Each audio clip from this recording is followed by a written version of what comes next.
Hello and welcome back to Times and Seasons, where we have healing and transformation exclusively right here on Faith Today TV. Today we are having an interesting one, but before I let you know, let's introduce our guest. Hi, Bishop. Hi, Juliet. How are you? I'm doing well. How are you? Great. I'm doing well. Excited? I am thankful. Yeah. I'm not sure about excited, but who do you think I am? Okay. I'm happy to be around. Life, at times we think so much about the negative side of life, but we have a lot to be thankful for. That's true. Yeah. Yes. And today we are thanking God for the 3 years of Faith Today TV. Wow, 3 years. Yes. It's unbelievable. Yeah. Can't believe it's 3 years. Imagine it is. But I'm thankful because the impact is great.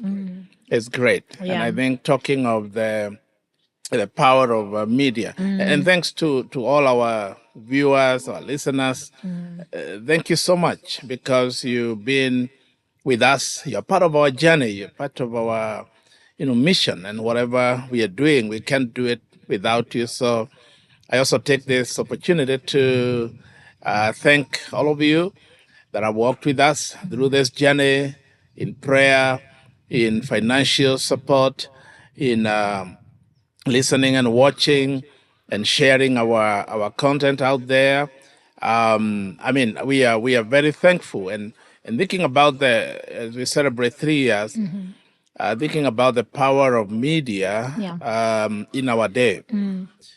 Media is powerful, both in the positive and in the negative. Yes.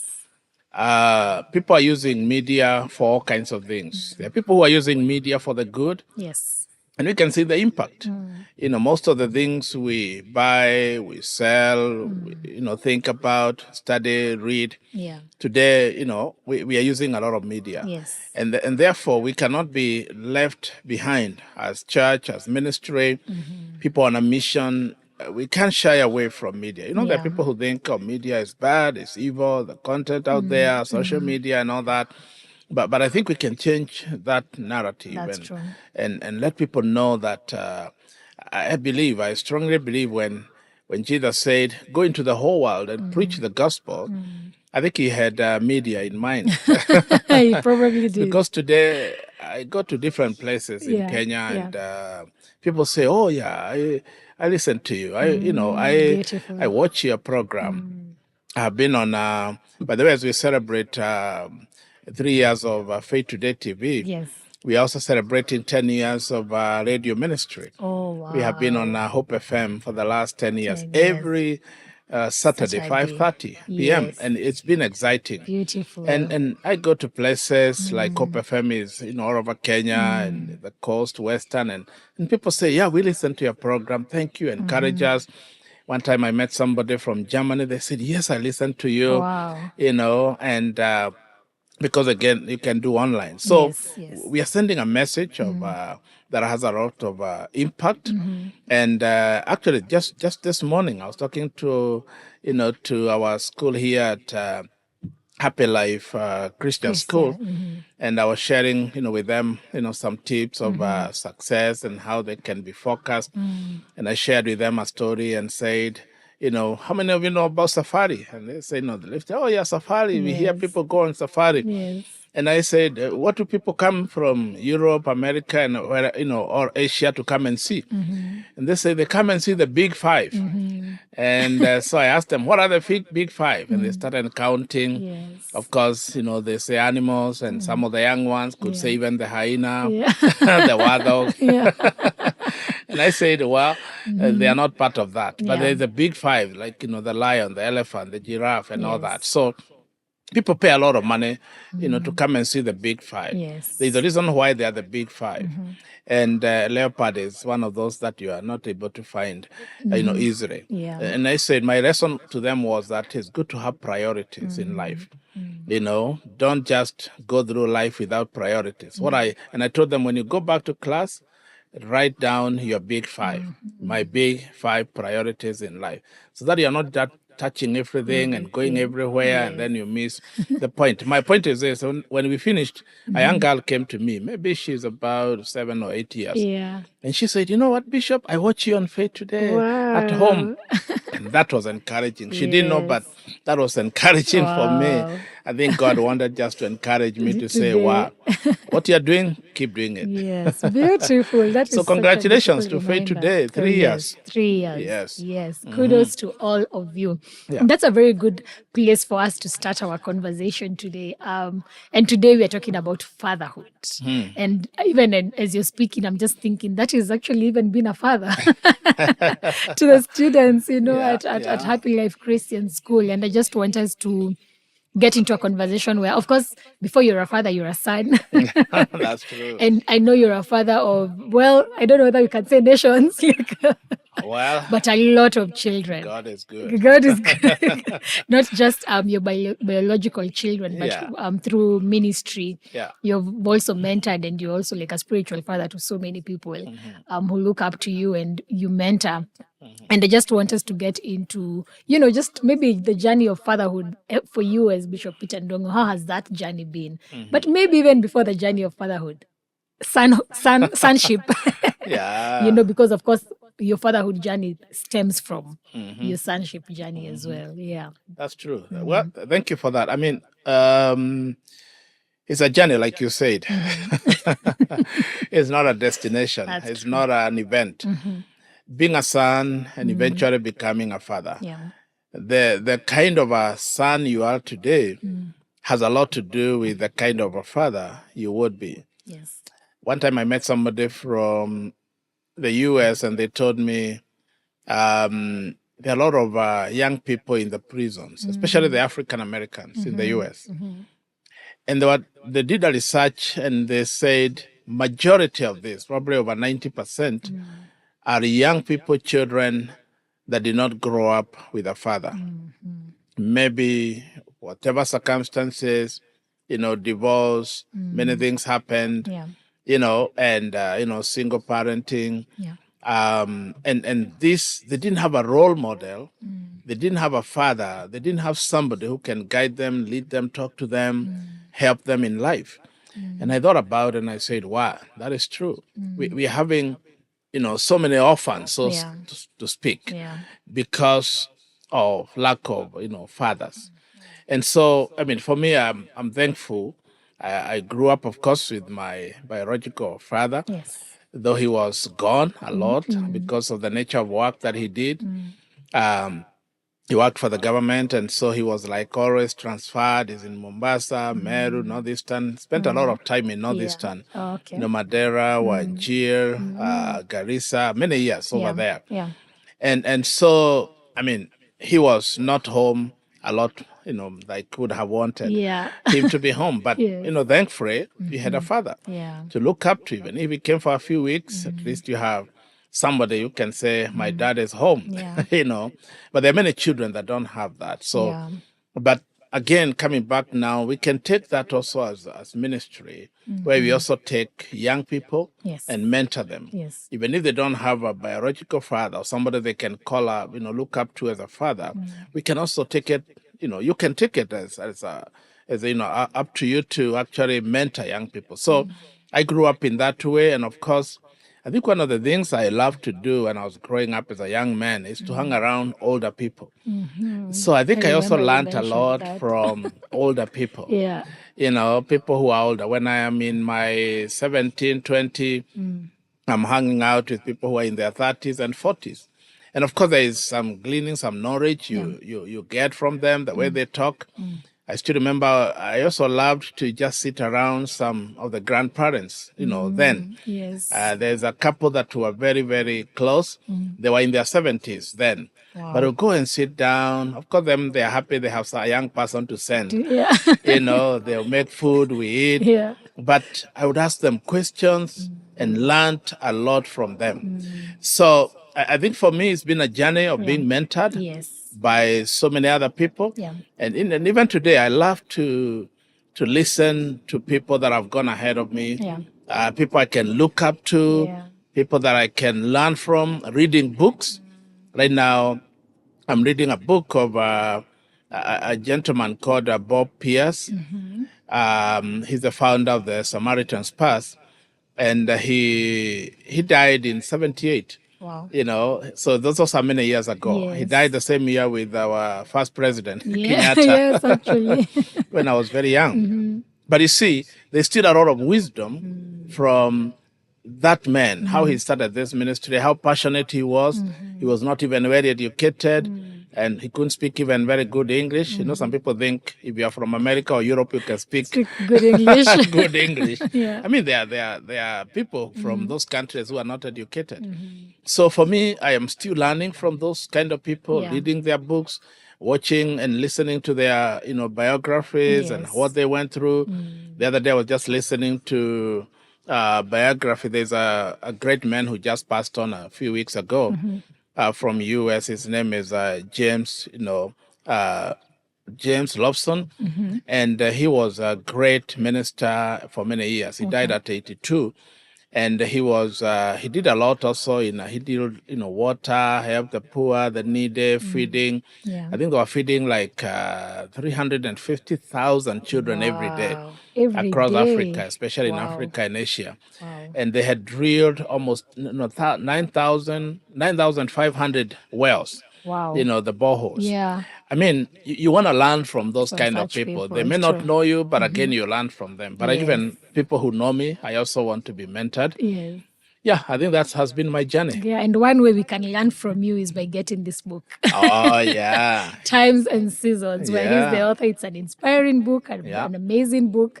This is one of the ways you can learn from Bishop, even if you won't meet him directly. And because if you get this book from this show, you have an offer from 1,500 to Yeah. 1,000. Yeah, If you that's- mention Times and Seasons. That's that book is worth much more, but we do it for True. ministry. Yes. It took me a long time. That's my story, my life Yeah. of more than 50 years. Yeah. And I believe it impacts. I've had so many testimonies. Yeah. People that have read the book. Even this morning, I was talking to somebody. I mean, and they have really been impacted. So Yeah. I believe it's a good book. It is a good book. Yeah, I have yeah. read it over and over again. I can attest to that. Oh, yeah. Oh, yeah. Yes. Uh-huh. So now that has been your journey of mentorship and even sonship, which goes on, like you're saying, Yeah. it does not end even right now. And I know that you're a father of 4 children, amazing, lovely children. 4 children, that's right. Yeah. Yes. So just tell us about your fatherhood journey and maybe just, how that has been like for you. Like I've said, I'm thankful for the people that molded me Yes. to become a father. Yes. Now, when you talk of fathers, sometimes people think fathers are perfect. But I want to begin by putting that disclaimer there. Fathers are not perfect. Yeah. You as a father who is watching, listening, you're not a father because you are perfect. I mean, when you become a father, it's like you are given a license to go and teach. Yeah. It's like you graduate, go teach, but at the same time you are learning. So fathers are teachers who are in class. They are also learning because, you have a child here, you have 2 children, you have young people who are looking up to you. Yes. Don't show them like you know everything. That's why it's good for fathers, even at times, to also apologize, even to your own children, Yeah. and say, I'm sorry, I made a mistake here. I thought, this was the right decision. I didn't make the right decision. Here, I got it wrong. I mean, it's not a weakness. It That's is true. actually a strength Yeah. to apologize. So for me, I know, thankfully, we are blessed to have 4 children. Yes. 3 grandchildren, and God, Wow. and these are all people who are looking up to us. Yeah. And more than that, we have so many others. We also adopted 2 of my late sister, 2 boys that we have also raised, educated.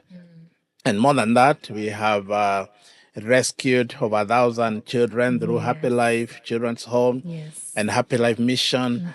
Through the church ministry, I know there are also people that look up to me as their role model, as their father Yes. in the faith. Like the Apostle Paul, the great Paul would say, Yeah.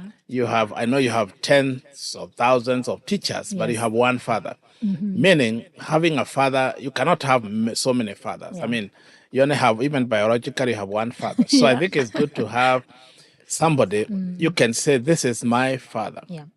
In Greek, the word father, which is pater, means source. It's like the giver of life. That's why we call God our father. Our Father. Our father.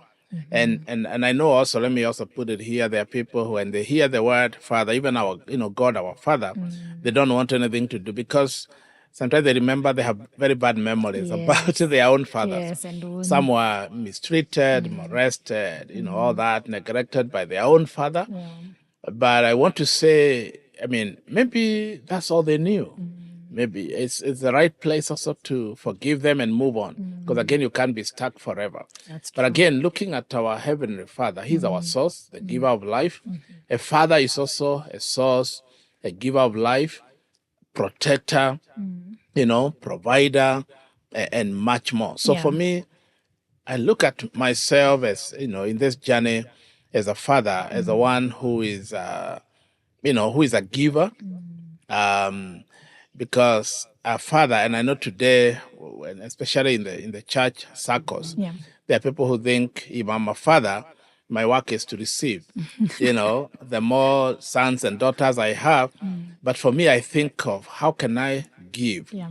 How can I impact, them? If somebody gives me something, I'm happy, I'm blessed. Yeah. But I don't think, what am I getting from my children? Whether my, biological children or spiritual children or the others, I think of what can I, give to them? How can I impact their lives? Yeah. How can I make their lives better? What else can I give to them?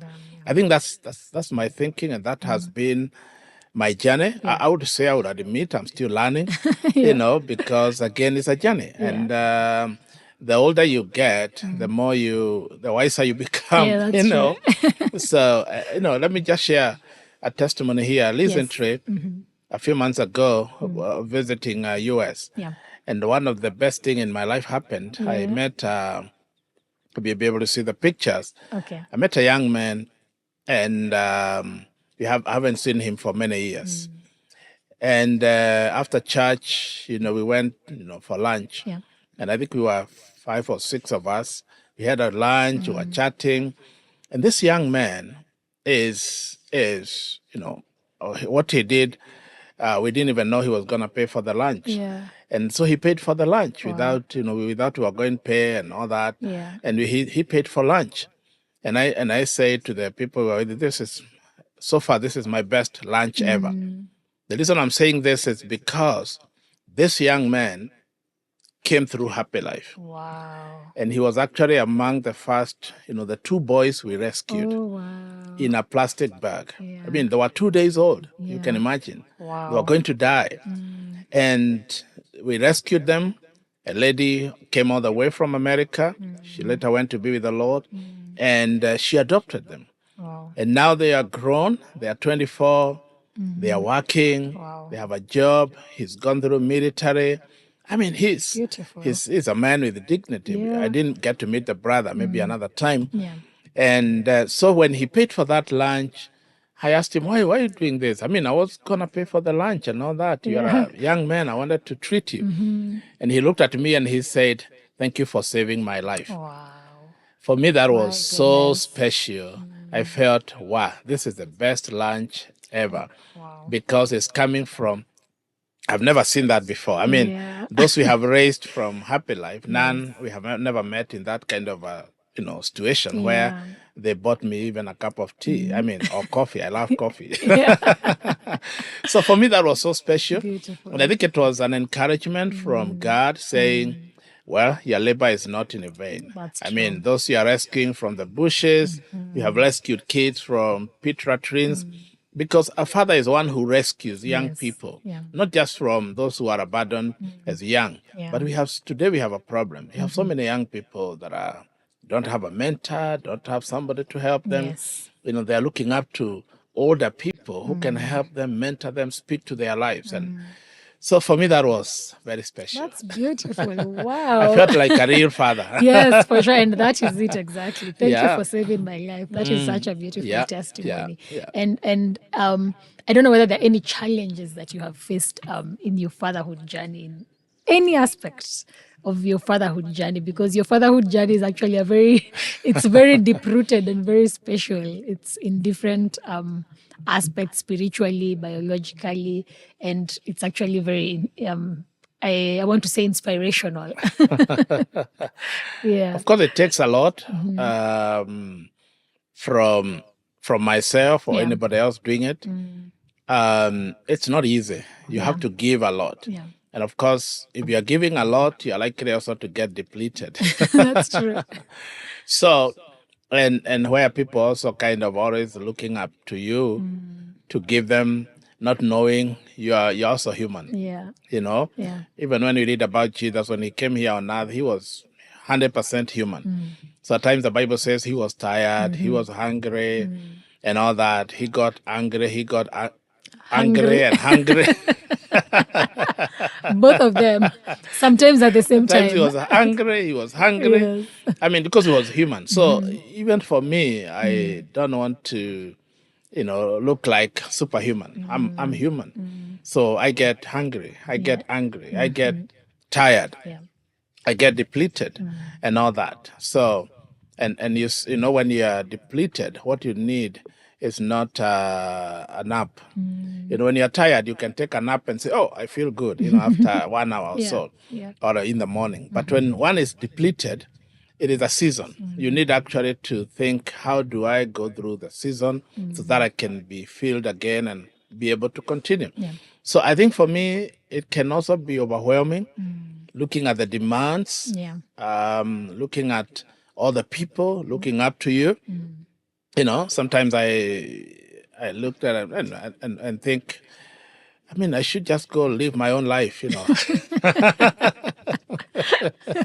Why do I have to, to struggle? I mean, I remember one woman who she came to Happy Life and looked at all the children and said, why are you struggling with all these children? I mean, you don't even know them. You don't know where they come from. You don't know you don't know their family. Yeah. Why are you struggling? You're not government. You're not getting any help from the government.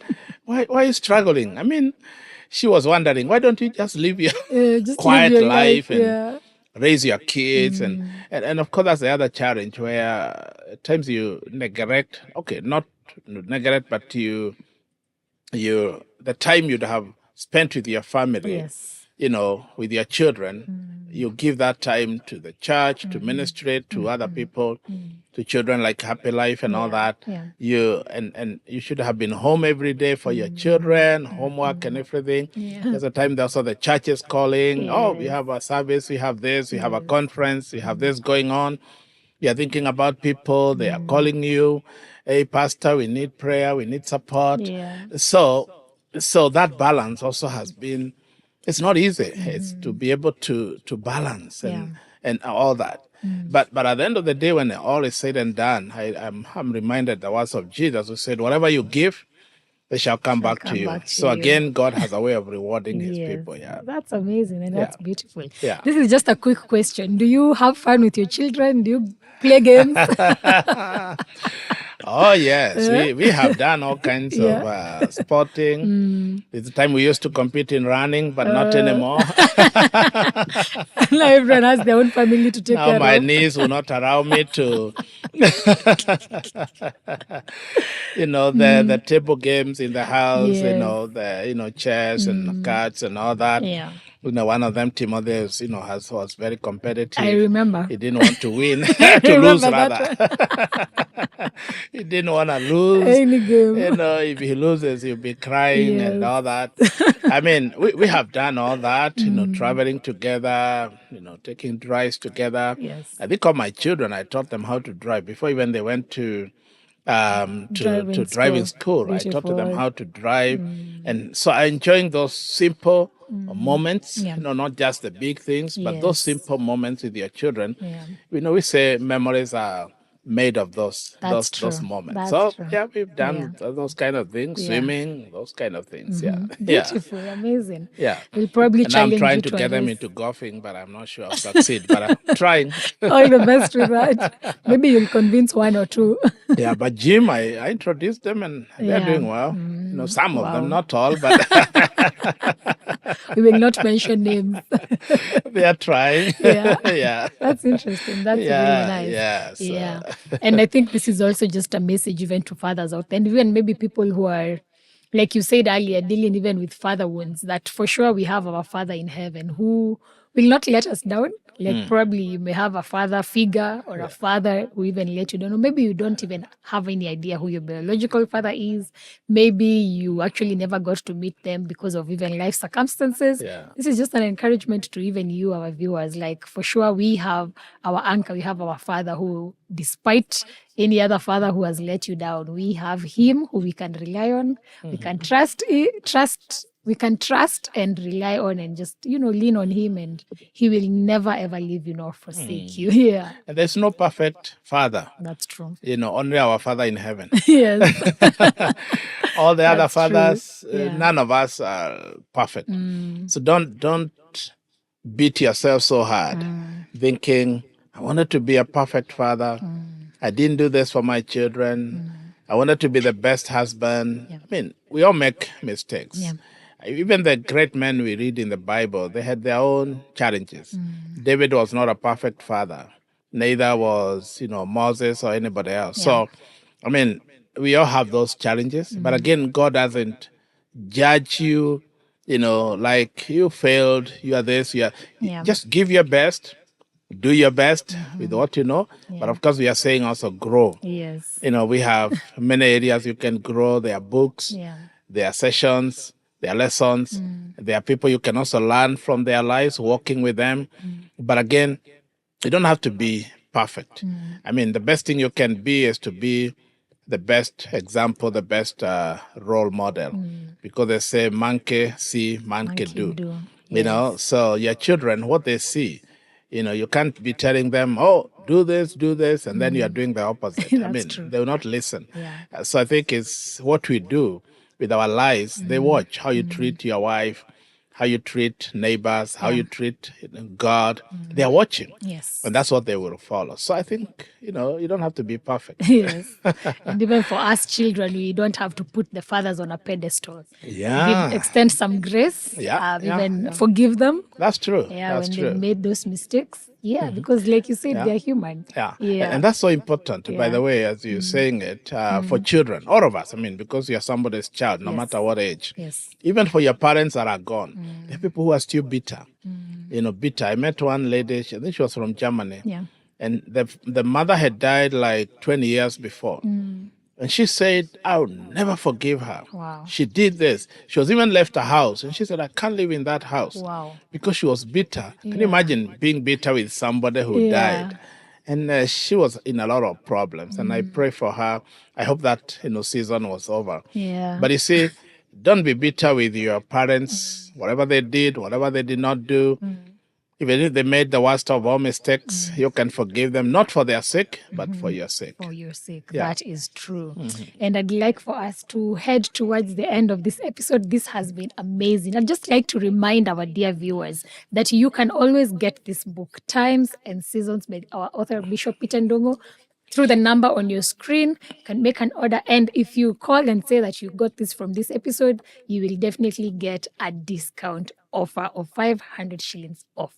Thank you so much for viewing. Thank you for joining us and for always engaging with our content. This has been Times and Seasons, Healing and Transformation with your host, Shiko Mwangi, and of course, our guest, Bishop Peter Ndungu.